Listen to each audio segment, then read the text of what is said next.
우리 전통에서 말하는 정신이라는 것은 서양 사람들이 말하는 물질과 대비되는 정신이 아니거든요. 물질과 정신의 이분법을 초월해서 어물리 정전의 표현에 의하면은 마음의 주착심과 분별심이 없이 마음이 뚜렷하고 고요한 경지. 이게 서양 철학에는 없는 개념입니다. 이게. 그럼 깨달음의 경지죠. 그렇죠. 깨달음의 경지죠. 지금 AI 인공지능의 발달이 사람의 지능을 넘어간다고 할 때 그거야말로 사람의 능력에서 그런 그 계산 능력, 컴퓨터가 하도 할 수 있는 능력은 일부에 지나지 않고 컴퓨터가 도저히 못하는 깨달음의 능력이라든가 또는 우리의 감정과 사고가 하나가 돼서 일체가 돼서 우리가 온몸으로 뭘 하는 시를 두고 김수영 선생이 시는 온몸으로 온몸을 밀고 나가는 것이다 이렇게 말했는데 컴퓨터에는 그 말은 입력이 될지 몰라도 그런 김수영 선생의 사상은 입력이 안 되거든요. 저도 이제 성과 속도, 영과 육체, 영과 육은 분리될 수 없는 것이라고 생각을 합니다. 종교와 세속도 분리될 수 없다고 이제 생각을 합니다. 그렇지만은 종교는 영적이고 성스럽고 거룩하고 순수함을 통해서 세속의 상처, 아픔을 치유하고 취약한 인간들에게 심리적인 피난처가 되기도 하는데요. 그래서 이제 막스 같은 이는 종교를 아편이라고 했는데 여전히 많은 이들이 종교에서 안식을 얻습니다. 종교가 개인적인 구원이나 안식처냐 아니면 세상을 개벽할 동력이냐 이런 논쟁은 2000년 전 예수 당시 혹은 그 전부터 있어 왔는데요.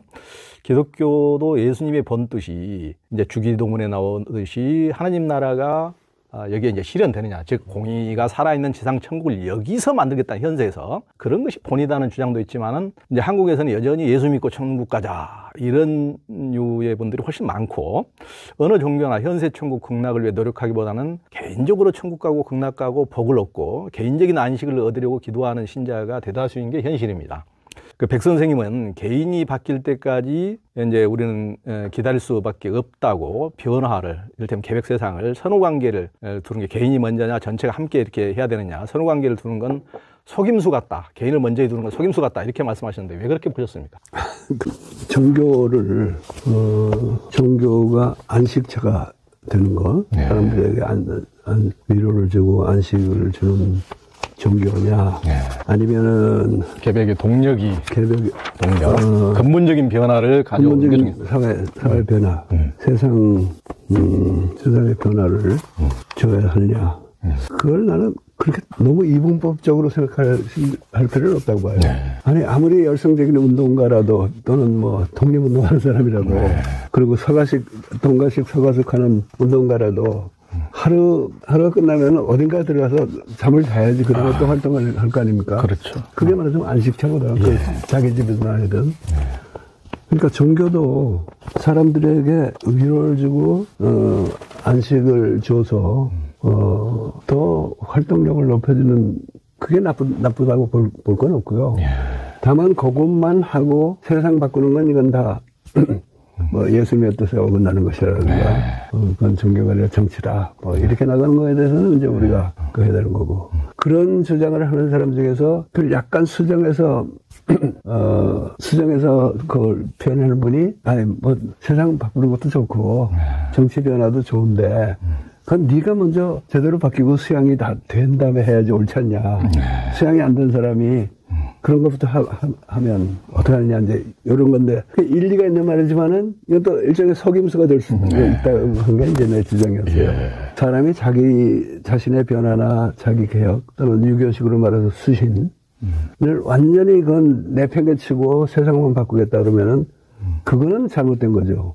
그러나 수신이 완전히 끝난 뒤에야 재가를 하고 집안을 가지런하게 하고 재가가 완전히 끝난 다음에야 나라를 다스리는 데 참여하고 자기 유경수 말할 때 치국은 세상 전체가 아니라 이제 어떤 한 제후의 영토죠. 옛날 식으로 말하면 그 치국이 완전히 끝난 다음에야 평천하 천하를 편하게 하는 그런 식의 아주 단계를 엄격히 구별하는 거는 하지 말라는 얘기죠.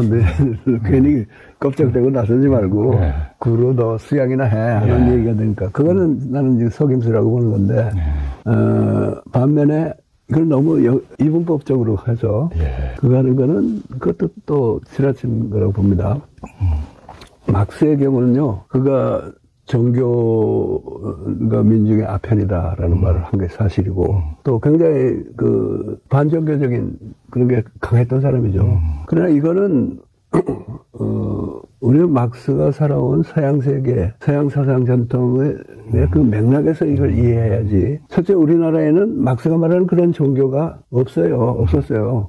예수교나 뭐 유태교 같은 그런 초월신이 다 주장하고 그들에게 잘 보여서 또는 하나님께 예수님께 잘 보여가지고 천당 가고 그런 게 없잖아요. 우리 유교 그런 점에서는 서양 사람들이 보고서 유교가 종교 아니다는 얘기도 하는데 자기들이 말하는 생각하는 의미의 종교는 아니죠. 또 불교도 물론 이제 불교도 여러 형태가 있고 개인이 뭐 시주도 많이 하고 불공 잘 들여가지고 복 받으라고 이렇게 이제 그 말로 민중의 아편 비슷한 역할을 안 한 건 아니지만은 불교는 어떠한 교리를 내세우고 너 이걸 믿으면 천당 가고 안 믿으면 안 간다는 게 아니고 열심히 도를 닦아서 이 세상살이의 괴로움에서 벗어나자는 거니까 그거는 개인적인 고통에서 벗어나는 길도 있지만은 사회 전체의 고통을 덜어주는 역할도 거기다 포함되거든요.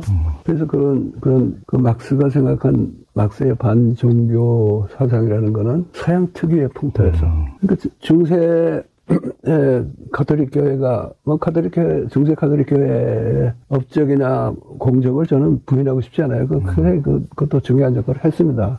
그러나 특히 그 후기로 갈수록 교회가 먼저 완전히 타락해가지고 뭐 나중에 뭐 면죄부도 팔고 뭐 이런 식으로 되었고 그 다음에 그러다가 종교개혁이 일어났는데 이 종교개혁 역시 개인의 믿음, 개인의 신앙 여기에 더 치중을 했고요. 그리고 이제 막스가 중시하는 서양 사상에서 그래도 과학 사상이나 또는 합리적인 사상 이것이 굉장히 중요한데 그거를 처음부터 끝까지 완강하게 공격하고 반대한 게 교회였거든요.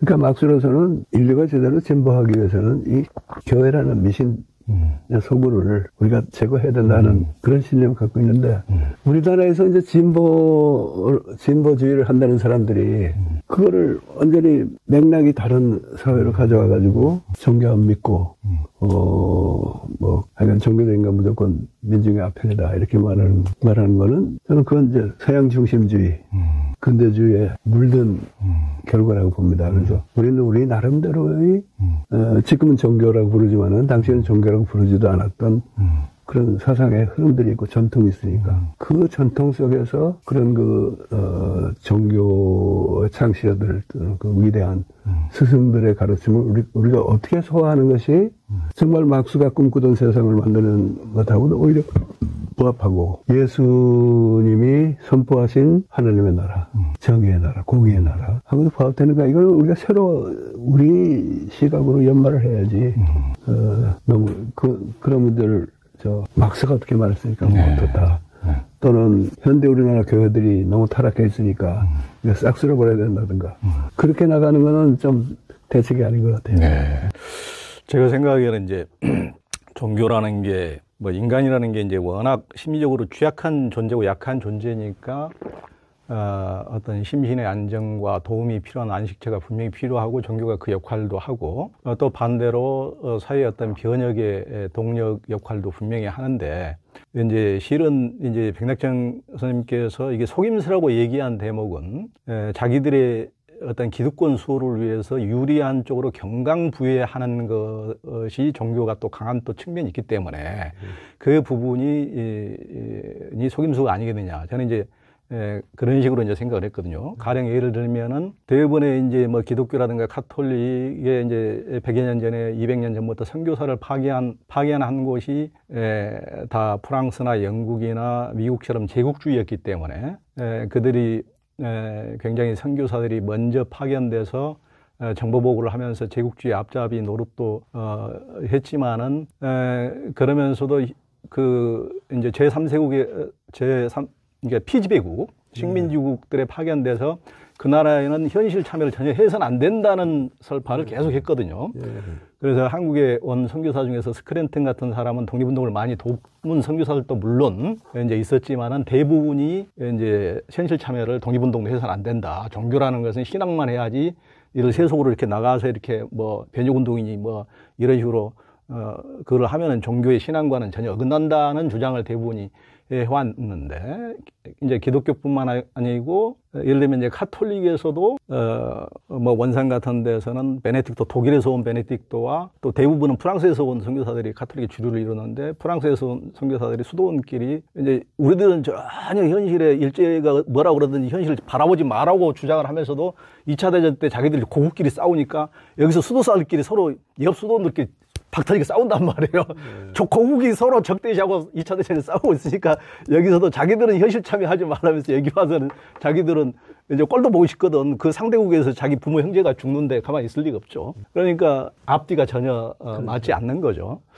그러니까 예를 들면 이번 일을 놓고도 이번에 비상계엄을 놓고도 무슨 그 주력 언론에서 일면톱에 조계종 종정께서 우리 국민에게는 화가 많다. 이게 이제 보셨는지 모르겠지만 일면톱에 그게 이제 인터뷰가 실렸는데 그걸 보면서 야, 그러면 국민한테 화살을 돌리는 듯한 시시비비는 하나도 없고 그런 듯한 것을 보면서 그 아예 현실 참여 없이 탈속의 세계를 산다 모르겠지만 조계종조차도 전두환 신군부에 의해서 이제 서양 종교를 짓밟으면 미국이나 유럽에서 가만 안 있으니까 만만한 동양 종교를 모든 사찰에 들어가서 군합발로 다 짓밟아버린 게 12.7 범란이거든요.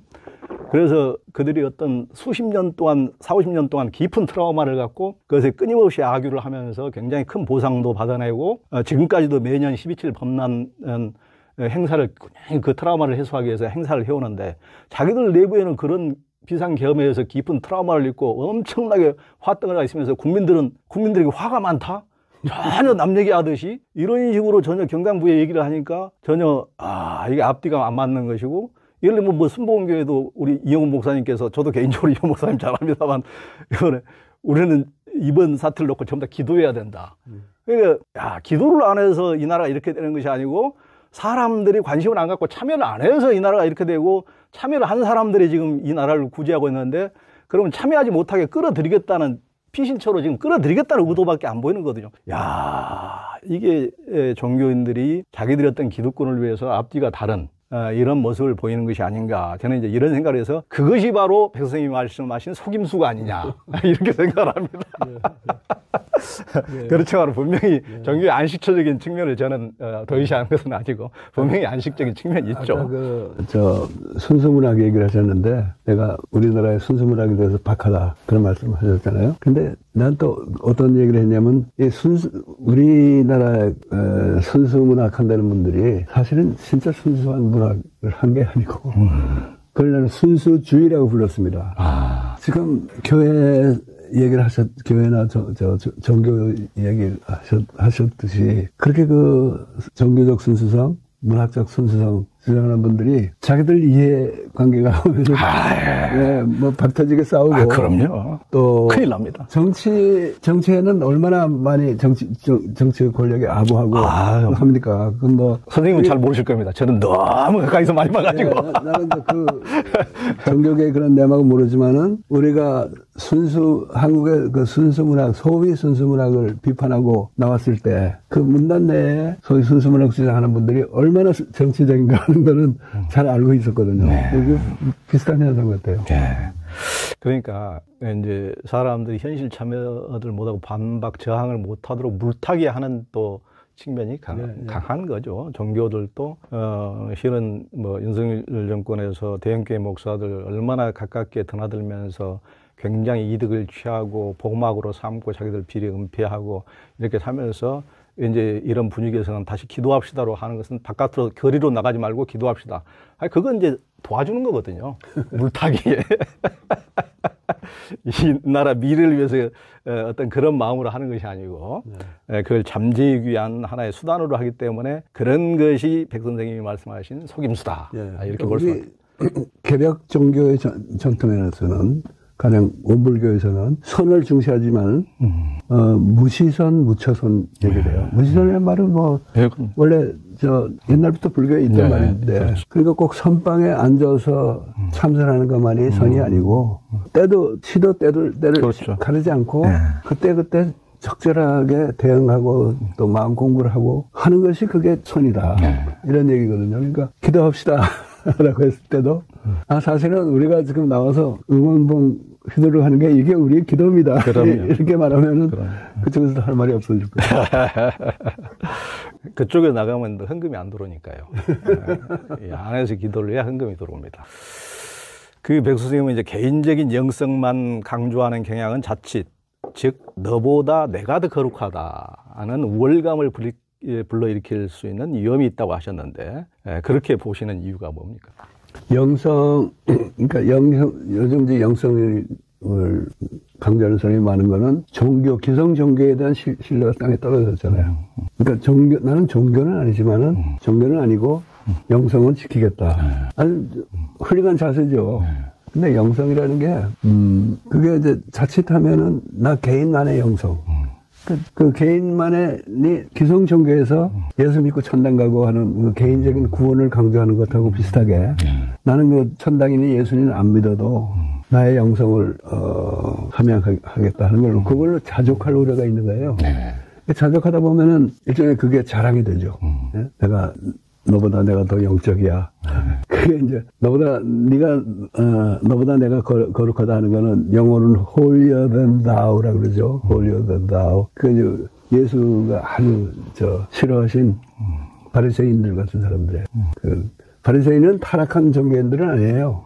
계율을 엄격히 지키고 그렇죠. 기도도 열심히 하고 가는 사람들인데 그게 다 네가 나보다 거룩하다 하는 거였는데 그거를 이제 영어로 그걸 이제 빗대서 얘기한다고 그런다면 more spiritual than thou.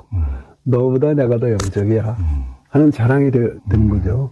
그리고 개벽 종교라는 거는 물론 개인의 수양과 또 영성이나 이런 걸 강조하지만은 목표는 세상을 바꾸는 거 아닙니까? 순선생 때부터. 근데 바꾸려면은 기성종교 가지고는 안 되지만은 어떤 새로운 집단 운동이 일어나야 되는데 그게 동학이고 천도교고 원불교고 그런 것조차 선천종교하고 똑같이 무시해버리고 나 혼자만 영성을 추구하면 된다. 또는 이제 몇 사람 뜻 맞는 사람끼리 모여가지고 집단적 영성을 강조하기도 하지만요. 그거 가지고는 그거는 개벽이라는 잣대로 볼 때는 심히 미흡한 거죠. 그러니까 선생님께서 예리하신 말씀을 해주셨는데요. 제가 생각하기에도 종교라는 게 우리 백 선생님께서 아무리 똑같은 영적인 말씀을 해주셔도 여기서 유니폼을 승복을 입고 있거나 사제복을 입은 분보다 신뢰감이 전혀 안 삽니다. 우리나라에서는 그 유니폼 효과가 대단하거든요. 그러니까 거룩한 모습의 외양에 그래야만 영적인 걸로 이렇게 보이지. 그런데 저는 이제 종교 전문기자를 그렇게 오래 하고 영적인 곳을 거룩한 성소들을 수없이 순례하고 많이 다녀봤지만은 정말 거룩한 것은 자기 삶의 터전에서 정말 열성적이고 남한테 피해를 안 주고 서로 돕고 이렇게 화염에서 사랑을 현장에서 실천하는 사람들, 뭐 식당을 하시는 분이건 청소부건 뭘 하시는 분이건 그분들이 가장 영적이고 가장 거룩하신 분이라고 저는 생각하거든요. 이렇게 거룩한 성소에서 뭘 하시는 것도 인간이 원래 취약하니까 그런데 또 안식을 할 필요도 물론 있지만은 저는 오히려 골갱이는 정말 현장에서 자기 삶 속에서 하시는 분이 가장 거룩하다. 이렇게 하지만은 실은 우리 이 어떤 이미지로 먹고 사는 삶의 이 현 세계에서는 실제 유니폼을 안 입으면 아무리 거룩하신 말씀하셔도 거룩하게 잘 안 듣습니다. 근데 저야 뭐 그렇게 거룩하지 않으니까 할 수 없지만은 앞으로 세상은 안 그러려고 봐요. 그리고 이제 그 과정에서 중요한 게 우선 동학만 하더라도 성속의 차별을 없앴잖아요. 근데 동학은 그걸 아예 그 전문 교육자를 교단 조직을 안 만드는 걸로 하셨어요. 물론 접주 조직이 있었죠. 그렇죠. 수은 선생은 이제 당신이 사형 받기 직전에 그 접수 제도를 해체해버렸지만은, 나중에 해월 선생이 다시 그 복귀했고. 근데 그것은 일종의 사회운동 조직이었거든요. 그러나 어쨌든 이제 그 취지는 성과 속을 구별해가지고 무슨 법복이나 뭐를 입어야지, 유니폼을 입어야지 거룩하게 보이고 하는 그거는 더 이상 이거는 마땅치 않다. 이렇게 판단하신 거고. 증산 선생은 뭐 아예 교단 만들 생각은 안 하셨습니다. 더 말할 것도 없고. 현재 천도교나 또는 불교의 진각종 같은 데서는 역시 그 성속의 구별이 없잖아요. 평신도들이 다 그 역할을 하는데, 근데 그럴 때 이게 오래 가다 보면 문제가 조직의 지속성이랄까? 또 효율성, 이런 게 떨어지게 되죠. 그래서 소태산 선생이 원불교를 만들 때는 성석의 차별을 없앤다고 하면서 전문개혁자 집단은 또 만들었단 말이에요. 제가 그러니까 출가 제도를 만드셨어요, 다시. 근데 그럼 그게 출가 제도를 만들어 놓고 출가 제가의 완전한 평등을 실현하는 게, 이게 사실은 참 비법이라면 비법인데 이게 실현되기가 참 어렵잖아요. 대정사 시절에는 소태산 당대에는 그게 상당 정도 실현이 됐죠. 근데 이제 그 전문교육 제도 만들어 놓고 세월이 흐르고 하다 보니까 이 성과 속의 구별을 없앴는데 다시 생기는 경향이 있는 거예요. 그래서 이 문제를 가령 원불교가 슬기롭게 풀면은, 나는 그게 원불교 하나의 문제만도 아니고 또 꼭 종교 집단의 문제만도 아니고 모든 조직에 다 해당될 수 있는 과제라고 봅니다. 왜냐하면 어느 조직이든 기관 요원이 있고 일종의 결사대가 없으면은 그게 제대로 힘을 발휘하기가 힘든데, 만들어 놓으면 이제 얘들이 특전사 그래가지고 폼 잡고 그럴 경향이, 지금도 이제 그런 생각 안 하고 그야말로 참 봉사 공도에 헌신한 교육자들이 많은 걸 내가 알고는 있지만은, 알고는 있지만은 그러나 전체적으로는 그거는 원불교에서도 해결해야 할 문제로 남아 있고, 또 이게 잘 해결되는 선례를 보이면은 다른 종교뿐 아니라 다른 집단에서도 이게 기관 요원들 제도를 만들어 놓고 이 기관 요원들이 특권 의식에 빠지고 새로운 신분을 형성하지 않도록 하는 요령이 이런 거구나 하는 걸 알게 되니까 우리 전 사회적으로 세계적으로도 굉장히 중요한 과제일 것 같아요. 그러니까 뭐 예전에 유럽 같은 사회도 그건 다 기득권과 관련됐는데, 사제들도 뭐 미사를 최근 뭐 5, 60년 전까지도 미사를 라틴어로, 일반 미사 참여자들은 전혀 못 알아듣는 소리, 민중들의 언어를 전 딴 세계에서 위해서 더군다나 재단 쪽을 향해서 거기 미사 참여한 사람은 엉덩이만 보고 이런 그 바티칸 공예가 열리기 전까지는 그런 게 실제로 유럽에서 그렇게 수천 년 동안 그렇게 행해져 왔거든요. 그러니까 니들하고는 우리는 전혀 다른 사람이다. 우리는 또 다른 세계에서 언어도 다른 언어를 쓰고, 니들은 성서를 봐서도 안 되고 라틴어로 다 성서만, 루터가 이제 독일어로 번역하기 전까지는 그런 이제 전혀 다른 차별의 세계. 근데 이제 민도라는 것이 어떤 뭐 차별된 사람들을 원하죠. 우리는 바람한테 낙엽 같은 존재니까 당신들만이라도 고목나무처럼 서달라고, 그분의 실상은 오래 하지 않고 내가 너무 힘드니까 좀 서달라고, 멋진 유니폼 입어서 좀 뭔가 내가 의존하게끔 뭐가 좀 이렇게 있어 달라고. 교주들도 그런 사이비 교도들이 교주를 만드는 거거든요. 그런 것이 이제 실상인데, 사람들이 민중이 계획이 되는 것처럼 이렇게 하나하나 깨어나면은 그것이 이제 그런 것이 변화되고 해야 되는데, 요즘은 이제 종교의 어떤 교주와 다른 어떤 매스컴의 또 교주들이 등장해서 사람의 미약한 마음의 힘이 계속 여전히 약하기 때문에 어떤 의식은 많이 깨어남에도 불구하고 물질 문명의 변화에 따라서, 물질 계획에 따라서 깨어남에도 불구하고 이렇게 어떻게 보면 마음의 힘이 사람들이 갈수록 미력해서 요즘은 정치적 팬덤에 너무 또 휩쓸리고, 유튜버라면은 뭐 극좌건 극우건 또 쉽게 또 휩쓸리고, 어떤 스포츠 스타에 완전히 자기 온 그것을 정신을 뺏기고, 뭐 트로트 넘버원에 이렇게, 현대까지는 아직까지 계획이 안 오고 있는 것 같습니다. 그렇죠. 그러니까 현대 세계에서 또는 근대가 도래한 이후로 사람들의 뭐 인지가 개발되고 마음에 깨어났다, 이렇게들 얘기하는데, 어떤 차원의 인지는 엄청 개발이 됐죠. 그러나 그것을 마음이 깨어났다고까지 말할 수 있는 건지, 그게 이제 바로 내가 물질 개벽에 걸맞은, 그걸 감당할 수 있는 정신 개벽이 진짜 정신의 개벽이고, 그렇지 않고 발달되는 소위 인지 발달이라는 거는 그거는 물질 문명의 발달의 일부지, 그걸 정신 개벽이라고 볼 수는 없을 것 같아요. 그게 이제 그런 얘기가 나의 그런 뭐 나뿐 아니라 그런 주장하는 사람들의 말이 훨씬 더 설득력을 갖게 해주는 게 바로 AI. 인공지능의 발달이라고 봐요. 왜냐하면 인공지능이 보여준 거는 그동안에 당신들이 뭐 정신이 깨어나고 인지가 발달되고 지적 능력이 향상되어 있다고 하는 게 사실 우리가 다 할 수 있는 일이었고 우리가 더 잘한다 이제는.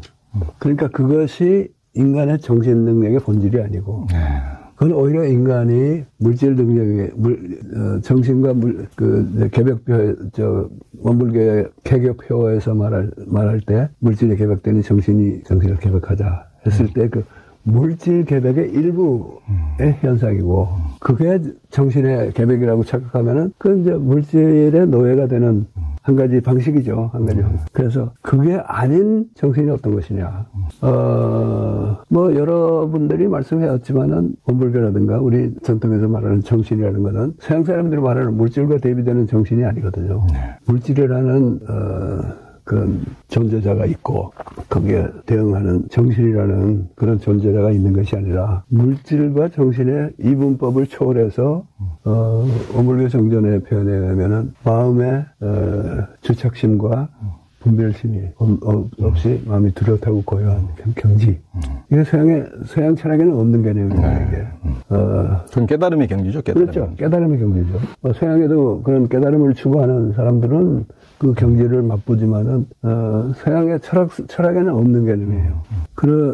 그래서 나는 오히려 지금 AI 인공지능의 발달이 사람의 지능을 넘어간다고 할 때 그거야말로 사람의 생각이 또는 사유 능력에서 그런 그 계산 능력 컴퓨터가 할 수 있는 능력은 일부에 지나지 않고 컴퓨터가 도저히 못하는 깨달음의 능력이라든가 또는 우리의 감정과 사고가 하나가 돼서 일치가 돼서 우리가 온몸으로 뭘 하는 시를 두고 김수영 선생이 시는 온몸으로 온몸을 밀고 나가는 것이다 이렇게 말했는데 컴퓨터에는 그 말은 입력이 될지 몰라도 그런 김수영 선생의 사상은 입력이 안 되거든요. 그건 컴퓨터가 할 수 없는 일이고 그래서 인간이 원래 인간다우면은 다른 동물하고 비교할 때 지금 컴퓨터가 하는 그런 계산 능력이 탁월한 것도 있고 그것도 중요한 능력이니까 포기할 필요는 없지만은 그것만이 우리가 할 수 있는 사유 또 창조적인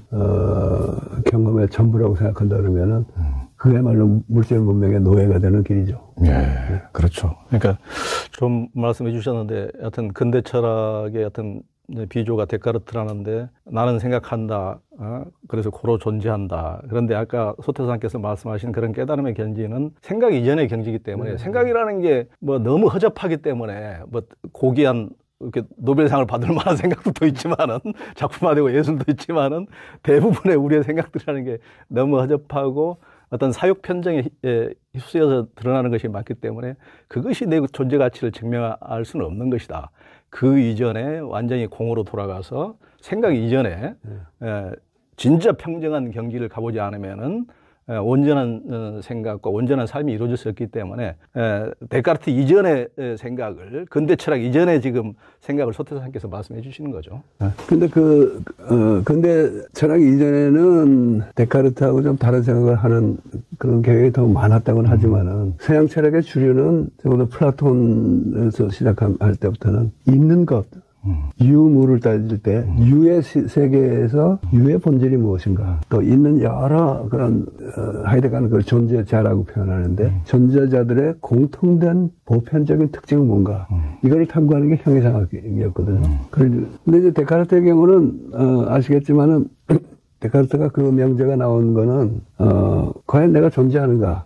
난 존재한다고 생각하는데 이게 망상일 수 있잖아요. 망상일 수도 있어서 이런저런 생각 끝에 데카르트가 도달하는 거는 이게 망상일 수 있다고 생각하는 그 존재는 있는 거 아니냐. 그래서 나는 생각한다. 고로 존재한다 하는 건데 그걸 내놓고 나서도 데카르트가 부닥친 문제가 내가 존재한다. 그러므로 내가 생각한다. 그러므로 내가 존재한다. 하는 이 명제가 진실이라고 믿는 이 나도 마귀의 장난으로 그런 소리 하는 게 아닌가 하는 또 그 의문이 또 있어요. 그럴 때 데카르트 역시 들고 나오는 건 하나님이죠. 신이 그렇게 그냥 그런 속임수까지는 안 쓰실 것이다. 그러니까 결국은 서양 철학이 근대 오면서 한대주의적인 철학이 기독교 신앙을 비판하고 나왔지만은 있는 것에 대한 그들의 집념이랄까 관심사를 최종적으로 비준해주는 존재는 나가 아니라 하나님이에요. 네, 그래서 데카르트 이후에 근대 철학이 기존 종교에 대해서는 굉장히 비판을 많이 하지만은 역시 종교와 철학과 신학이 결합되어 가지고 쭉 유지해온 서양 사상의 전통을 벗어나지 못했고 어떤 면에서 더 강화한 면이 있죠. 네, 그러니까요. 그러니까 뭐 철학이라는 게 다 그렇지만은 데카르트의 말은 100% 맞지만은 또 관점을 조금 달리보면 100% 틀린 거죠. 그러니까 분명히 실존한 내 몸뚱이가 있고 내 생각이 있으니까 분명히 내가 있지만은 또 불교적 관점에서 봤을 때는 자기가 뭐 산소나 물과 이 땅에 의존하지 않고 한순간도 존재할 수 없기 때문에 그는 존재하지 않는 거죠. 모든 것에 의존해서 독립적으로 존재하는 것이 있을 수가 없는 거니까 관점을 달리보면은 100% 맞기도 하지만 100% 틀리기도 하는 그렇게밖에 그들은 늘 힘들면 다 신에 의존하니까 결론은 먹힌 겁니다.